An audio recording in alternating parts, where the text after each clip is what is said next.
திவ்யாவோட கல்யாணம் சிறப்பா முடிஞ்சு மாமனார் வீட்டுக்கு கிளம்ப நெடுமாறனும் வந்து அவகிட்ட, நான் சின்ன வயசுல உன் மேல நிறைய எக்ஸ்பெக்டேஷன் வச்சிருந்தேன். அது பிரேக் ஆகும்போது என்னாலையும் பிரேக் ஆகாம இருக்க முடியல.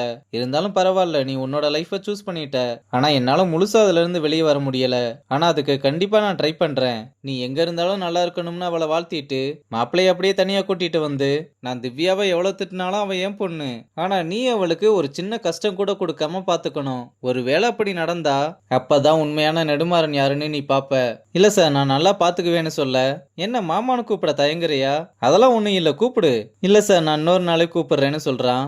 அப்புறம் டைம் ஆச்சுன்னா நெடுமாறனும் ஐசுவும் மாப்பிள்ளை ஃபேமிலியோட சேர்த்து திவ்யாவையும் வழி அனுப்பி வைக்கிறாங்க. இங்க ரம்யாவும் வெற்றி கிட்ட, நீ மட்டும் சாப்பாட்டுல மருந்து கலந்துருக்கத கண்டுபிடிக்கலன்னா என்ன இருக்கும்னே தெரியல. அதுவும் இல்லாம எல்லாருமே நெடுமாறன் சார் மேல வச்சிருந்த நம்பிக்கையும் போயிருக்கும். அவர் எனக்குன்னு கொடுத்த ஒரு வேலையும் சொதப்பிட்டேன். எனக்கு என் மேல இருந்த கான்பிடன்ஸே போயிடுச்சுன்னு வருத்தப்படுறா. இத பாரு, உன் மேல எந்த தப்பும் இல்ல. நீ இதுக்கே இப்படி சொல்ற? நெடுமாறன் சார் என்னால கிச்சனுக்குள்ளேயே வரக்கூடாதுன்னு எவ்வளவு அசிங்கப்படுத்திருக்காருன்னு தெரியுமா? எனக்கு அவ்வளவு நடந்தும் நீ யோசிக்கிற மாதிரி நான் யோசிச்சிருந்தா நான்லாம் இந்த பேண்ட்ரியில வேலையே செஞ்சிருக்க முடியாது. இதெல்லாம் ஒரு மேட்டரே கிடையாது, ஃப்ரீயா விடுன்னு சொல்றான். அப்புறம் உத்தமனும் நம்ம பசங்க கிட்ட, எப்பவும் போல ஆள் பத்தலேன்னு உங்களை மட்டும் வச்சு என்னால சமாளிக்க முடியலடா. அதனால ராஜன் கிட்ட பேசி புதுசா 3 பேரை வேலைக்கு போட்டிருக்கேன்னு அந்த 3 பேரையும் கூப்பிட நம்ம அசிஸ்டன்ட் பையனும் சேர்ந்து வந்ததும், இவங்க கூட நீ என்னடா பண்ணிக்கிட்டு இருக்க? இல்ல சார், வெற்றிக்கு காய்ச்சல் அடிக்குது, அதான் பேண்ட்ரிக்கு கூட்டிட்டு போலாம்னு வந்தேன். டேய், உனக்கு என்ன காய்ச்சல் அடிக்குதா? ஆமா சார், 102 டிகிரி இருக்கு. அப்புறம் ஏன்டா வேலைக்கு வந்த? ஏற்கனவே ஆள் கம்மியா இருக்கு. பரவாயில்ல சார், நான் பாத்துக்கிறேன். டேய், எல்லாம் பாருங்கடா, நம்ம வெற்றியை பார்த்து எல்லாருமே கத்துக்கோங்கன்னு சொல்லிட்டு புதுசா வந்த 3 பேரையும் நம்ம பசங்களுக்கு அறிமுகப்படுத்தி வைக்கிறாரு. அதுல ஒரு பொண்ணு பாக்குறதுக்கு வடநாட்டுக்காரி மாதிரி தெரிஞ்சாலும் அவளுக்கு தமிழ் நல்லாவே தெரிஞ்சிருக்கு.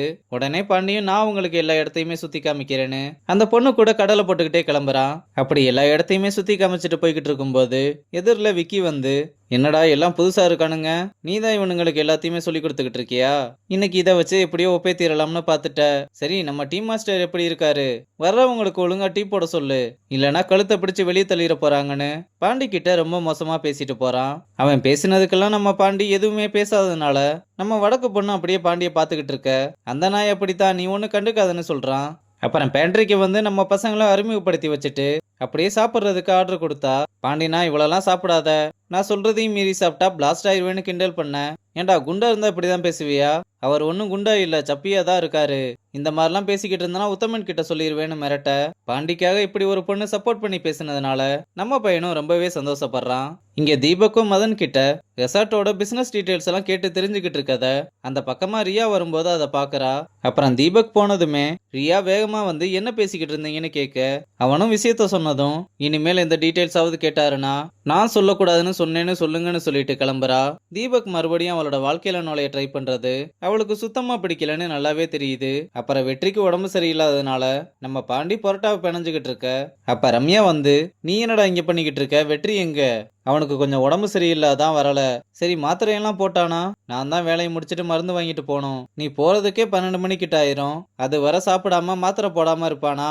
கொஞ்ச நேரம் தானே, அதெல்லாம் உசுர கையில பிடிச்சிட்டு இருப்பான். எல்லாம் எனக்கு தெரியும், நீ போய் வேலையை பாருன்னு சொல்ல, போடா லூசுன்னு அவளே சாப்பாடை பார்சல் கட்டிட்டு அக்கா கிட்ட வெற்றிக்கு நானே சாப்பாடு மாத்திரை எல்லாம் வாங்கி கொடுத்துருவாருன்னு சொல்லிட்டு கிளம்புறா.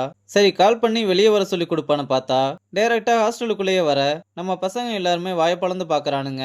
ஆனா அவ எதையுமே கண்டுக்காம விறுவிறுன்னு ரூமுக்குள்ள வந்து சாப்பாடை தட்டுல எடுத்து வச்சுக்கிட்டு இருக்க. வெற்றியும் எந்திரிச்சு என்ன பண்ணிக்கிட்டு இருக்கேன்னு கேட்டா, ஏன்டா உடம்பு சரியில்லைன்னா சொல்ல மாட்டேயான்னு சாப்பாடு வச்சு கொடுக்கறா. ரம்யா ரூமுக்குள்ள வரும்போது வெற்றி யார் கூடயே டென்ஷனா பேசிக்கிட்டு இருந்திருப்பான். அதனால அவங்கிட்ட என்ன பிரச்சனைன்னு கேட்க, வீட்டுல இருந்து அம்மா கால் பண்ணாங்க, தங்கச்சி மேல் படிப்புக்கு வெளிநாட்டுக்கு போகணும்னு சொல்றா. அவ கோவத்துல போட்டு போனெல்லாம் உடைச்சிட்டா, அதான் ஒரு மாதிரி டென்ஷனாவே இருக்கு. சரி விடு, எல்லாமே சரியாயிரும், நீ ஃபர்ஸ்ட் சாப்பிடுன்னு சொல்ல, அவனும் சாப்பிட்டுக்கிட்டு இருக்கும்போது ஹாஸ்டல் வார்டன் வந்து, யாருமா நீ பாய்ஸ் ஹாஸ்டலுக்குள்ள நீ வாட்டுக்கு வர்ற? அவனுக்கு உடம்பு சரியில்லைன்னு சாப்பாடு மாத்திரையெல்லாம் வாங்கி கொடுக்க வந்தேன்.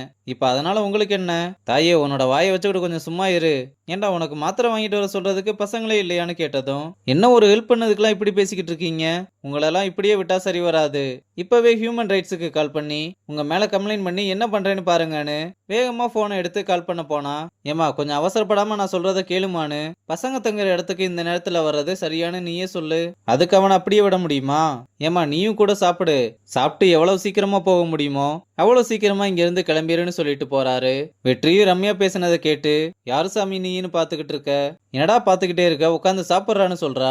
நம்ம பையலாம் அவளை பாத்துக்கிட்டே சாப்பிட்டு முடிச்சுட்டு கொடுத்துட்டு அவளை வீட்டுக்கு அனுப்பி விடுறதோட இந்த எபிசோட முடிச்சிருக்காங்க.